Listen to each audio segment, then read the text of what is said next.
अस्सलाम वालेकुम नाज़रीन, शहर इक़्तिदार से मैं हूं अदनान याकूब। कुछ अहम खबरें आपके सामने रखनी है सुप्रीम कोर्ट से। एक तो बहुत सारी उम्मीदें लगाई जा रही थी, वो बेजा उम्मीदें थी।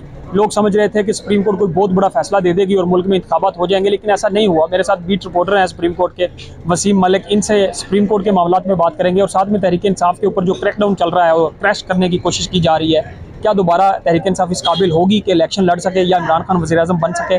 शहर इक़्तिदार में क्या प्लानिंग हो रही है, इन दो चीज़ों पे बात करेंगे। जनरल बाजवा का तो आपने सुन लिया, जो रिटायर्ड आर्मी चीफ हैं, उनका जो उनके साथ फ्रांस में जो कुछ हुआ अफगानी शहरी ने, वो भी थोड़ा सा आखिर में बात कर लेंगे। लेकिन सबसे पहले सुप्रीम कोर्ट की तरफ आ जाते हैं। लोगों ने बड़ी उम्मीदें लगाई, इमरान खान ने बड़ी रैलियाँ निकाली और चीफ जस्टिस के साथ यकजहती की, चीफ जस्टिस को आगे बढ़ाने के लिए कौम ने पूरा साथ दिया, लेकिन चीफ साहब ने कोई स्टैंड नहीं लिया। और जिस तरह उम्मीदें थी सुप्रीम कोर्ट से, इस तरह सुप्रीम कोर्ट ने कोई बड़े फैसले नहीं दिए, बल्कि अब तो छुट्टियां आ गई हैं। और जो फैसला लास्ट हेयरिंग का आया है उसमें भी कह दिया कि जी ये मुज़ाकरात के जरिए मामला निकलेगा, तो फिर सुप्रीम कोर्ट को क्या ज़रूरत थी बीच में इतना, वो नदीम अफजल चंद कहते होते हैं कि बीच में उंगल लेने की क्या ज़रूरत थी। आज जो फैसला आया ना सुप्रीम कोर्ट ऑफ पाकिस्तान का, तहरीरी फैसला, ये 5 मई की समाअत का आया है और आज तारीख देख लीजिए, ग़ालिबन 5 जून है। तो जहां एक समाअत का शॉर्ट आर्डर लिखने में भी 1 महीना लग जाए, वहां आप क्या एक्सपेक्ट कर सकते हैं कि सुप्रीम कोर्ट ऑफ पाकिस्तान को इतना बड़ा फैसला दे देगी। देखिए, बदकिस्मती है, हमें भी बड़ी उम्मीदें थी, क्योंकि हमने जब इलेक्शन वाला मैटर कवर किया, 22 फरवरी को ग़ालिबन ये मामला स्टार्ट हुआ। फिर वफाकी हुकूमत की जानिब से जिस तरह किरदार कुशी की गई जजों की, और ये जितना भी एक हिजान की कैफियत पार्लिमान और अदलिया के सामने पैदा की गई, आपस में लड़ाई की गई, तो हमें लगा एक वक्त तक ना कि चीफ जस्टिस उमर अता बंदियाल, जिस तरह उन्होंने 4 अप्रैल तक फैसला दिया, तो 4 अप्रैल तक तो हमें लग रहा था कि इंतखाबात हर सूरत करवाने पड़ेंगे, कि चाहे बेंच टूटा, सुप्रीम कोर्ट के अंदर की वो जो पॉलिटिक्स है वो सामने आई, मगर उसके बावजूद भी 3 रुकनी बेंच ने फैसला दिया, चीफ जस्टिस डटे हुए थे। और उस वक्त हमें भी उम्मीदें थी, हम भी लोगों को बताते थे कि सुप्रीम कोर्ट ऑफ पाकिस्तान अब इंतखाबात करवाने जा रही है। तो अब मामला ये है जनाब के एक दिन चीफ जस्टिस उमर अता बंदियाल ने इस इलेक्शन के मामले पर बड़े जज्बाती होकर कहा कि हम आइन के मुहाफिज हैं, आइन हमारी दरवाजे पे, हमारी अदालत पे दस्तक दे रहा है। फैसला हवाला दिया गया मौलवी तमीज़ुद्दीन केस का 1954 का, और कहा गया कि पहले मौलवी तमीज़ुद्दीन ने आइन को जो सुप्रीम कोर्ट है उसके दरवाजे पर दस्तक की थी, और आज आइन सुप्रीम कोर्ट ऑफ पाकिस्तान के दरवाजे पर दस्तक दे रहा है। वो जो आइन था ना, जो सुप्रीम कोर्ट ऑफ पाकिस्तान के दरवाजे पर दस्तक दे रहा था, वो आज से 1 हफ़्ता कबल चीफ जस्टिस उमर अता बंदियाल और सीनियर प्यूनी जज हैं जस्टिस काजी फायज़ साहब, उन दोनों की मुश्तरका काविश से ना सुप्रीम कोर्ट के बागीचे में दफना दिया गया है।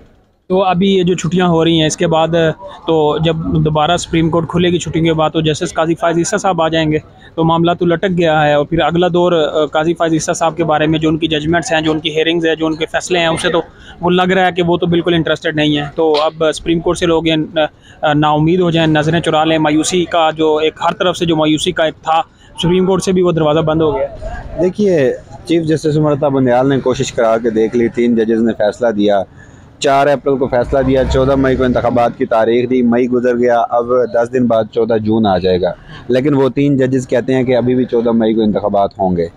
तो ऐसी सूरत हाल में आप जस्टिस काजी फायज़ ईसा के बारे में क्या कह सकते हैं कि जब चीफ जस्टिस उमर अता बंदियाल ने चाहते हुए अपना एक फ़ैसला देकर उस फैसले पर इम्प्लीमेंटेशन नहीं हुई, तो उसके बाद कोई तौहीन अदालत, किसी कंटेम्प्ट की प्रोसीडिंग। बड़ी बदकिस्मती है, हाई कोर्ट के जजेस बैठ के रो रहे हैं, सुप्रीम कोर्ट के जजेस बैठ के रो रहे हैं, लोअर जुडिशरी के जजेस बैठ के रो रहे हैं। इस मुल्क में शर्म का मकाम मेरे लिए बहैसियत शहरी उसी दिन था जब इस्लामाबाद हाई कोर्ट के एक जज ने PTI के रहनुमाओं को कहा कि जी आप प्रेस कॉन्फ्रेंस कर लीजिए, वरना तो वो आपको नहीं छोड़ने जा रहे।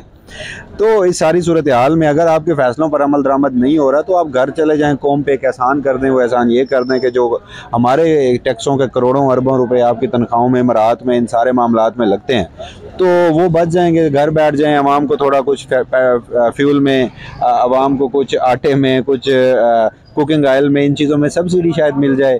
जब आइन और कानून के मामला तो तब चलें जब अदलिया के फैसलों पर अमल दरामद हो रहा हो। इमरान रियाज बाजियाब हो चुके हैं, नहीं हुए, इलेक्शन हो चुके हैं, नहीं हुए, कितने ऐसे मामलात हैं। अच्छा, 52,000 cases supreme court of Pakistan में पेंडिंग पड़े हैं, जस्टिस काजी फायज़ ईसा भी हों, उनसे वैसे क्या उम्मीदें। वो अक्सर चीफ जस्टिस को ख़त लिख कर कहते हैं जी कि वो 2 जजेस की असामियाँ खाली हैं, उन 2 जजेस की असामियों पर जो क्या कहते हैं भर्ती के लिए ना आप सुप्रीम जुडिशल काउंसिल का इजलास बुलाएं, और ख़ुद पिछले 9 हफ्तों से केस नहीं सुन रहे। तो मसला ये है कि मुश्तरका तौर पर सुप्रीम कोर्ट में इस वक्त 15 जजेस बैठे हैं, एक वक्त होता था हम देखते थे कि जो आमराना हुकूमतें थी, डिक्टेटरशिप थी, उनके हाथों अदलिया यरगमाल बनी होती थी। ये भी अब चीफ जस्टिस उमर अता बंदयाल और जस्टिस काजी फायज़ ईसा की सदारत में पाकिस्तान की पूरी अदलिया का हमने ये तमाशा देखा कि वो एक सिविलियन हुकूमत के हाथों यरगमाल बनी हुई है। वसीम साथ साथ आप चाय पीते रहे, मैं अगला सवाल आपसे पुट कर लूँगा। बात यही थी, सुप्रीम कोर्ट के बीट रिपोर्टर हैं वसीम, कुछ चीज़ें तो हम इनसे जान रहे थे, लेकिन आपने देखा होगा कि जब ये मामला हुआ था 2 सूबों के इंतखाबात वाला, 100 मोटो लिया गया, 9 रुकनी बेंच बना, फिर 7 बना, फिर 5 बना, फिर 2 फैसले हुए, अप्रैल में आया, फिर 14 मई को इंतखाबात वाला आया। सुप्रीम कोर्ट के 3 जजेस ने चीफ जस्टिस उमर अता बंदयाल की सरबराही में वो 3 बेंचेस के लिए, वो जो बेंच का हिस्सा थे उनके लिए पूरी कौम खड़ी हुई, यकजहतियाँ निकली, रैलियाँ निकली, स्टेटस लगे, बंदयाल कोच भी हिट होगी।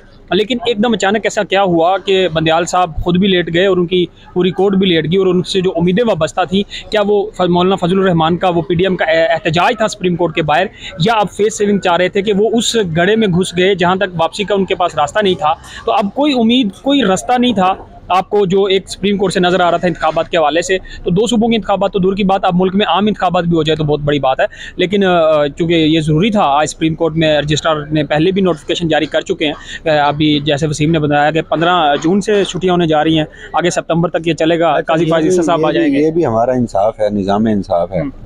जिस तरह बच्चों को गर्मियों की छुट्टियाँ होती हैं ना, हमारे निज़ाम इंसाफ को भी गर्मियों की छुट्टियाँ होती हैं। जजेस चले जाते हैं, काजी फायज़ ईसा हर साल 4 माह के लिए स्पेन चले जाते हैं, फ्रांस चले जाते हैं, वेस्टर्न कंट्रीज चले जाते हैं, और 4 महीने के लिए इंसाफ छुट्टियों पर होता है। इंसाफ छुट्टियों पे होता है। काजी साहब ने तो ये ऑडियो इंक्वायरी कमीशन वाले में भी कहा था, मैं तो बेगम के साथ घूमने के लिए जा रहा था, आपने कहा बीच में लगा दिया ये मुझे बेंच का हिस्सा बना दिया, लेकिन वो अंदर से तो चाह रहे थे इस तरह के बेंच की सरबराही करना। अच्छा, अब आ जाते हैं इमरान खान की तहरीक इंसाफ जो क्रश की जा रही है। इसके ऊपर भी मैं वसीम से जानूंगा, लेकिन पहले बता दूं कि शहर इक़्तिदार में लोग बहुत सारे पूछते हैं कि क्या होने जा रहा है, क्या होगा इमरान खान के साथ, क्या होगा तहरीक इंसाफ के साथ, क्या होगा। इस वक्त जो एक ऑपरेशन आप कह लें, क्रैकडाउन कह लें, प्रेस कॉन्फ्रेंस का जो सिलसिला है, ये रुकने वाला नहीं है। कुछ हलकों की जानिब से ये फैसला किया गया है कि इमरान खान को अभी तो इक़्तिदार में नहीं आने दिया जाएगा, बल्कि उनकी पार्टी को क्रश करके 2-3 हिस्सों में बांट दिया जाएगा। एक तरीन साहब अपना ग्रुप लेके खड़े हो जाएंगे, एक ये जो छोड़ने वाले लोग हैं फवाद चौधरी और बाकी लोग, ये अपना हम ख्याल ग्रुप बना लेंगे। मुराद रास भी एक्टिव दिखाई दे रहे हैं, इमरान खान रह जाएंगे अकेले। लेकिन केपीके की सूरत हाल मुख्तलिफ है, वो हम आपको अगले व्लॉग में बताएंगे, क्योंकि ये पूरा व्लॉग बनता है केपीके में क्या सूरत हाल है। वहाँ इमरान खान को गिराना कतन मुमकिन नहीं है, वहाँ आपको आपके सारे प्लान फेल हो जाएंगे, सारा ऑपरेशन फेल हो जाएगा, क्योंकि अभी तक आप बड़े लोग नहीं तोड़ सके। 2 लोग आपने तोड़े, उसमें असद कैसर ने वाज़े बयान दे दिया। अब वसीम से मैं जान लेता हूँ, वसीम की कुछ उठना बैठना कुछ साफ़ियों के साथ भी होता है, सीनियर एंकर्स के साथ भी होता है, जो मुल्क के मामलात में लोग फैसले करते हैं, उनके करीब भी काफ़ी सारे लोगों से उठना बैठना होता है। तहरीक इंसाफ का मुस्तकबिल क्या देख रहे हैं, और ये ऑपरेशन जो शुरू हुआ है क्रैकडाउन, ये कब तक होगा? इमरान खान के लिए खुशी की खबर कब आने वाली है? कोई है कि नहीं? लोग तो बहुत पूछते हैं। अच्छा, मेरे भी एक सवाल का आप जवाब दे दीजिए। आपने कहा कि कुछ हलकों की जानिब से पीटीआई के ऊपर क्रैकडाउन करने का फैसला किया गया, वो हल्के कौन है? वो कुछ हल्के कौन है? वो आप कह लें मुल्क के मुख्तलिफ मोतबर हल्के, जिसमें सारे इदारे आप शामिल कर लें, सारे इदारे शामिल कर लें। कुछ मुंबई के वाक़यात में ये फैसला कर रहे हैं। आप पाकिस्तान के एस्टेब्लिशमेंट का जिक्र कर रहे हैं। एस्टेब्लिशमेंट भी इसमें बेसिकली शामिल है, हुकूमत भी शामिल है, बाकी इदारे भी शामिल है। चलें, तो क्या सानिया 9 मई ज़्यादा बड़ा था या सानिया 5 जून जो आज हुआ है फ्रांस में? ये तो वैसे ही बहुत बड़ा सानिया है। अब इसके ऊपर हम इसकी हमायत तो नहीं कर सकते, लेकिन चूंकि वो अफगान शहरी की तरफ से किया गया, तो अफगानी तो ऑलरेडी पाकिस्तान के साथ जो उनका एक बुग्ज़ है, लेकिन चूंकि जनरल बाजवा साहब तो आपको पता है जब वो इक़्तिदार में थे, अफगानियों का बुग्ज़ बिला वजह नहीं है। आपने 1970 के बाद वहाँ जहाद ही खेला है। वो कह भी यही रहा ना बाजवा साहब को कि आप जहाद को कहते हैं कि अफगानिस्तान में करना जहाद है, उनको मारना, वहाँ पे ऑपरेशन करना जहाद है।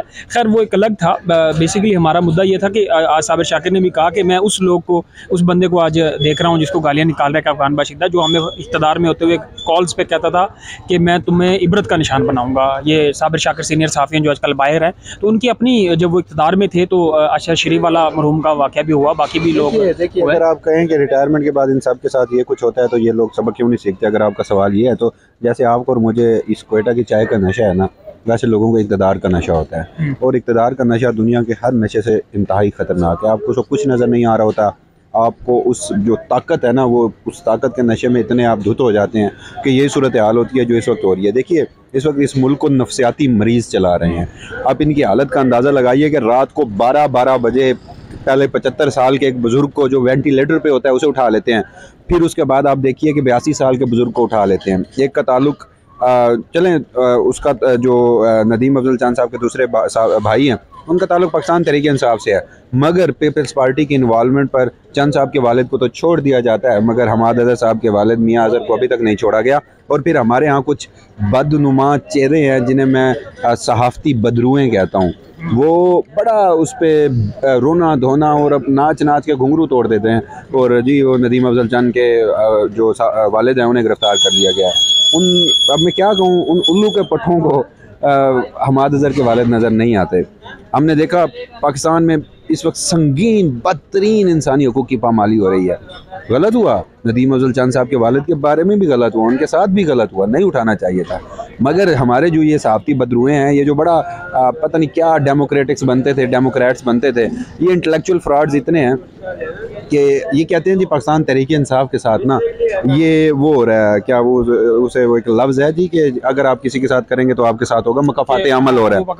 तो हाँ, तो मकाफ़ात अमल, तो जिब्रान नासिर के उठाना भी मकाफ़ात अमल था, नदीम अफजल चंद के वालिद को भी उठाना मकाफ़ात अमल था। नहीं, ऐसा नहीं है। हमने ये तय कर लिया कि हमने सारी ज़िंदगी जाहिल रहना है, हमने कभी समझना सोचना नहीं है। बाकी अगर आपको पाकिस्तान तहरीक इंसाफ का मुकाबला करने के लिए 13 जमाती इत्तेहाद, 14वीं उसमें जमात है, इलेक्शन कमीशन ऑफ पाकिस्तान 15वीं उसमें जमात है, पाकिस्तान की मिलिट्री इस्टेब्लिशमेंट, ये सारे मिलकर अगर पाकिस्तान तहरीक इंसाफ और इमरान खान का मुकाबला नहीं कर सक रहे तो इन्हें अब ज़रूरत पड़ी है एक जाली तहरीक इंसाफ की मुकाबला करने के लिए। तो वो खाक मुकाबला करेगी। सर, इमरान खान का वोटर आज भी इंटैक्ट है, आज इंतखाबात करवा के देख लीजिए। बाकी इनके प्लान्स, आपने मुझसे पूछा था कि प्लान्स क्या हैं, छोटा सा आपको क्लू दे देता हूँ, हिंट दे देता हूँ। आने वाले दिनों में ये इमरान खान को भी मिलिट्री कोर्ट में ट्राई करना चाहते हैं, लेकिन ये 9 मई के वाक़यात में ऑफिशियल सीक्रेट एक्ट के थ्रू ट्रायल करना चाहते हैं। कुछ सुल्तानी गवाह बन रहे हैं, पाकिस्तान तहरीक इंसाफ को छोड़ने वाले कुछ लोग हैं, वो गवाही देंगे। इत्तलात हैं कि आने वाले दिनों में इंटरनेशनल प्रेशर बहुत है, आपने देखा होगा कि बहुत ज़्यादा इंटरनेशनल प्रेशर है। तो कुछ डिप्लोमेट्स को, कुछ इंसानी हकूक़ के लोगों को बुलाया गया है फ़ॉरेन ऑफिस में, उन्हें ब्रीफिंग दी जाएगी और उन्हें कहा जाएगा कि ये इंसानी हकूक़ का मामला नहीं है, ये मुल्क में लॉ का मामला है। और फिर देखा जाएगा। अभी तक ये इमरान खान के ऊपर मिलिट्री कोर्ट का ट्राई इसलिए नहीं हो रहा कि अभी तक इंटरनेशनल प्रेशर है। एक कॉन्फ्रेंस बुलाकर उन सब लोगों को राम करने की कोशिश की जाएगी। अगर वो फिर राम हो जाएंगे तो फिर इमरान खान के खिलाफ मिलिट्री कोर्ट में मुकदमा होगा और मीन वाले इंतखाबात भी हो रहे होंगे। लेकिन इससे और भी ज़्यादा ख़तरनाक खबरें वो ये हैं कि आपका मुल्क डिफ़ाल्ट होने जा रहा है। आपका मुल्क डिफ़ाल्ट तो हो चुका, मगर ये बजट देंगे, ये बजट दे के ये हुकूमत घर चली जाएगी। नई हुकूमत आएगी, जो नई केयर टेकर सेटअप आएगा, उस केयर टेकर सेटअप के होते हुए आपके मुल्क को डिफ़ाल्ट का बाकायदा अनाउंस कर दिया जाएगा। और उस वक्त मुल्क की मामलात कैसे होंगे, ये तो सोच कर भी रूह कांप उठती है। बहुत शुक्रिया, काफ़ी ज़्यादा लंबा हमारा व्लॉग हो गया। अगले व्लॉग में हम खास तौर पे आपको KPK की सूरत और पंजाब में जितने लोगों को तहरीक इंसाफ को छोड़ा है उनके ऊपर बात करेंगे। और ये आखिर में वसीम ने बड़ी कुछ अहम बातें की हैं। मैं कोशिश करूँगा कि अगले व्लॉग के बिल्कुल शुरू में हम ये सारी बातें आपको बताएंगे। आगे क्या क्या होगा, बजट पेश होने के बाद किस तरह हुकूमत प्लान कर रही है, डॉलर कहाँ जाएगा, महंगाई कैसे होगी, मुल्क डिफ़ाल्ट होगा, और इमरान खान को किस तरह ऑफिशियल सीक्रेट एक्ट के तहत अंदर किया जाएगा, जेलों में डाल के, और बाद में इंतखाबात कराए जाएंगे। ये एक बड़ा प्लान है, इसको दोबारा भी आपसे डिस्कस करेंगे। अभी तक के लिए इतना ही। अल्लाह हाफ़िज़।